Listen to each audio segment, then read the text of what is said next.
Pelo que parece, a crise ainda vai influenciar e muito nas compras do Natal. Economistas acreditam que a queda pode ultrapassar os 5% na comparação com o ano passado. Mas uma pesquisa mostra que 57% dos consumidores devem comprar presentes mais baratos, com média de preço de até R$ 109, e efetuar o pagamento à vista, para conseguir um desconto ainda maior. Atenção aos consumidores e lojistas que estão se preparando para o Natal. A notícia não é das mais animadoras, mas também não é de entristecer. É que o SPC e a Confederação Nacional de Dirigentes e Lojistas acabam de divulgar as intenções de compras para o Natal deste ano. E pelos resultados, a crise ainda vai interferir no mercado. As pessoas levam em consideração a tradição do Natal, o momento da troca de presentes depois da ceia, mas em números reais, vai haver uma queda de 5,34% na comparação com o ano passado. E vale lembrar que, segundo as instituições, 2015 foi o pior ano desde 2003, no número de vendas no Natal. O consumidor ainda dá um peso grande para a tradição, tanto é assim que a intenção de comprar é muito próxima ao ano passado, só que esse consumidor vai gastar menos em termos reais. O Natal de 2016 será parecido com o do ano passado em volume de consumidores nas lojas, quando se espera que quase 108 milhões de pessoas devem fazer pelo menos uma comprinha. Em termos percentuais, 72,2% dos consumidores pretendem dar aquele presente para alguém. 7% são mais linha dura e disseram que não vão presentear. E tem também quem ainda não se decidiu, pouco mais de 30 milhões de potenciais compradores. A gente não piora na mesma velocidade que a gente piorava o ano passado, mas a gente ainda não deve ver uma recuperação. O Natal ainda não deve ser muito melhor do que a gente viu em 2015.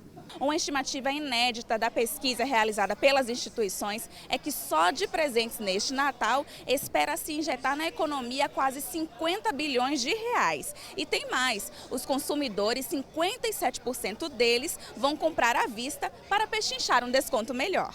O consumidor ele vai preferir o pagamento em dinheiro, né? Quase metade dos consumidores disseram que essa é a principal forma de pagamento. Dentre os que vão parcelar, o número de parcelas médio é de 5 parcelas. O interessante é que esse consumidor tome muito cuidado com essas parcelas, porque senão ele vai terminar de pagar o Natal perto do Dia das Mães e vai pagar parcelas durante aquele período que a gente tem uma concentração grande de gastos, que é em janeiro, final de dezembro, começo de janeiro. Então é importante que esse consumidor se planeje antes de comprar e prefira um Natal um pouco mais magro, mas sem desorganizar o orçamento. Mesmo com toda a crise, a expectativa ainda é que o brasileiro gaste em média R$ 109 com cada presente neste Natal. E não vale comprar presentes e cair na dívida, né? Para isso não acontecer, algumas estratégias são, na verdade, um ótimo presente. Fazer um planejamento antecipado, mas também não deixar de verificar quanto você já tem parcelado no cartão de crédito, verificar exatamente quanto você pode gastar, pechinchar, dividir as despesas das comemorações com a família, com os amigos, enfim, com quem estará junto. O importante é ter a família reunida, gozar do Natal, aproveitar esse momento e deixar que as coisas fluam de forma natural. A parte de dinheiro tem que ser uma solução e não uma preocupação. Fique agora com mais notícias da nossa região no Plantão da Redação.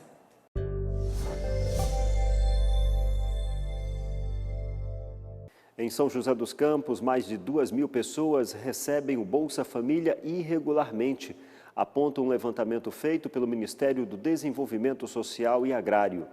O Ministério constatou que as famílias tinham renda superior à exigida para ingressar e permanecer no programa social.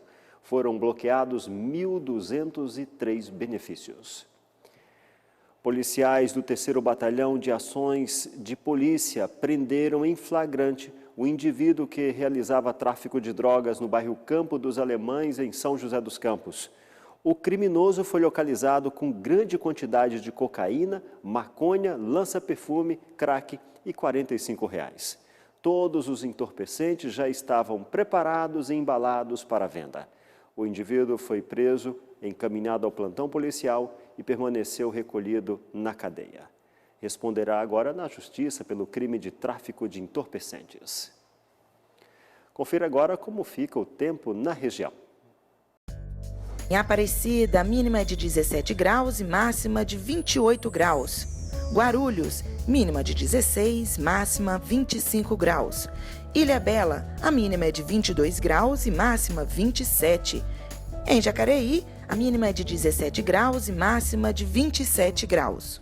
Na entrevista do dia, você vai acompanhar uma conversa sobre os direitos e cuidados que o cidadão deve ter antes de assinar o contrato de aquisição de imóvel.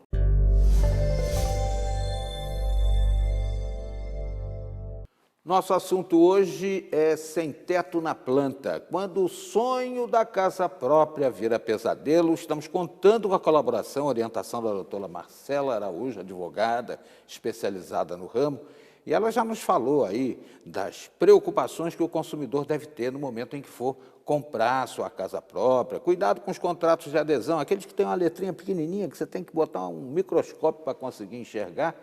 E agora estamos querendo saber dela. Na hora da compensação pelo atraso, vem uma tal de INCC, um índice da construção civil, não sei de onde que eles tiraram esse negócio, mas não deve ser para ser a nosso favor, né, doutora? Então, o índice o Índice Nacional da Construção Civil, ele serve para a atualização do capital durante o período da construção. Isso é legal, isso não tem problema, né? Para quê? Porque a construtora, geralmente, ela parcela o saldo, a parcela de saldo, né, de preço até o pagamento final das chaves. Então, esse valor é reajustado pelo INCC. Até aí não tem problema, que é só uma atualização de capital mesmo. Agora, o problema é querer apresentar, pagar como multa o capital já investido pelo comprador por esse índice. O STJ já pacificou isso, muito embora tenha que passar pelo Tribunal de Justiça numa ação judicial, né, que entende que o atraso já é indenizável de forma presumida, né? E aí o que tem se estabelecido virou já um entendimento.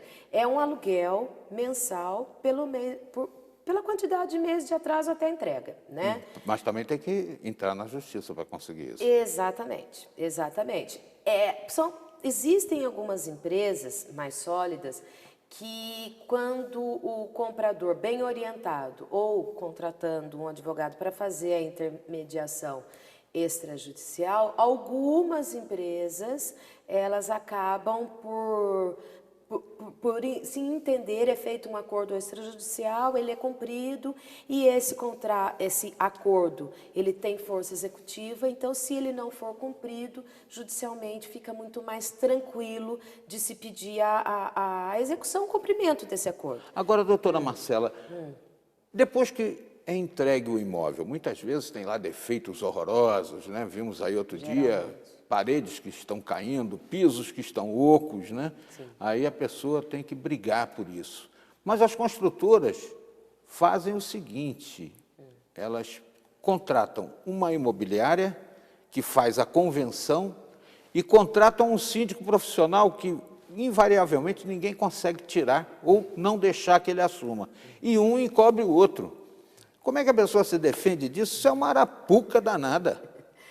Então, na verdade, quando a empresa vai incorporar o terreno no cartório de registro de imóveis para que se permita fazer a venda antes da entrega, né? Isso é uma coisa absolutamente legal, está na lei de incorporação. Ela já tem que depositar também a convenção do condomínio, né? E a regulamentação dele. Geralmente isso é feito em breves cláusulas que depois que os adquirentes assumem, é aí que eles vão modelar a sua convenção e a sua convenção, né? E o seu regulamento interno. Ocorre que, muitas vezes, com a entrega do condomínio, já vem um síndico de presente, né? E cabe também a esses adquirentes, porque assim, eu me lembro de um professor dizendo que modo mais estranho é esse de um ser humano morar sobre o outro ser humano. Isso fatalmente vai dar briga, né? Então, assim, na verdade, quando uma pessoa vai buscar um apartamento porque tem uma área de lazer e com segurança e tudo mais, ela tem que ter a ciência que ela vai viver dentro de um espaço restrito com outras pessoas. É uma situação um tanto covarde, né? Porque geralmente a construtora tem mais de 50% das unidades ainda que não foram vendidas e são dela. E são então, dela. é óbvio que ela vai ter poder de eleger o síndico com muito mais facilidade, ou referendar o síndico que ela mesma apresenta. Sim, sim. Mas, assim, o síndico, ele tem obrigações, tanto no Código Civil quanto dentro da Convenção, né? Então, ele não pode ultrapassar esses limites, né? A forma da convocação, por exemplo, ela tem que ser respeitada. Muitas vezes as assembleias são realizadas sem uma convocação adequada ou legal.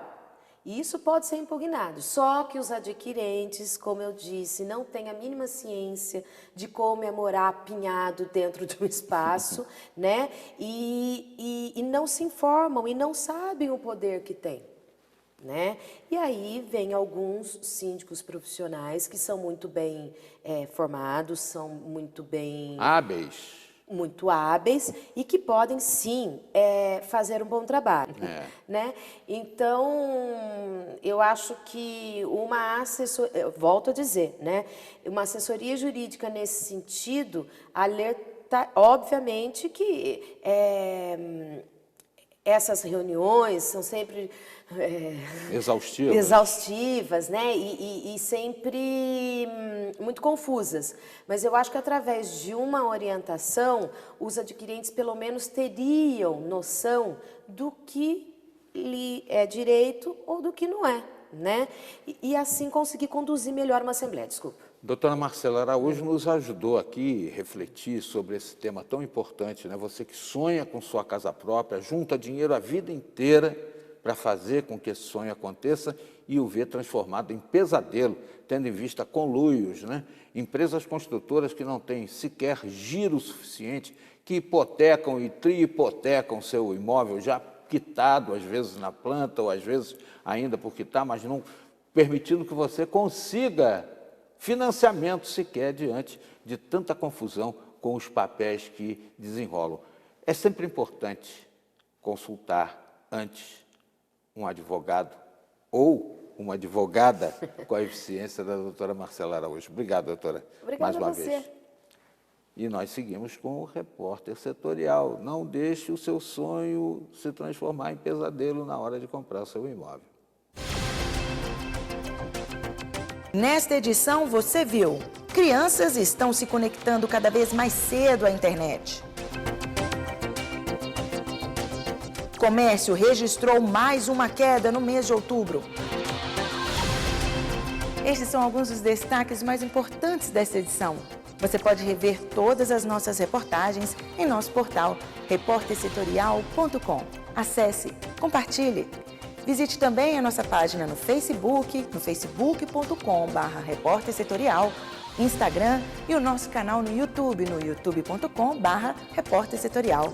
Nós temos um encontro marcado de segunda a sexta ao meio-dia e aos sábados e domingos às 11 da noite. E lembre-se, a boa notícia é, quando Jesus voltar, todo olho verá. Grande abraço e até a próxima!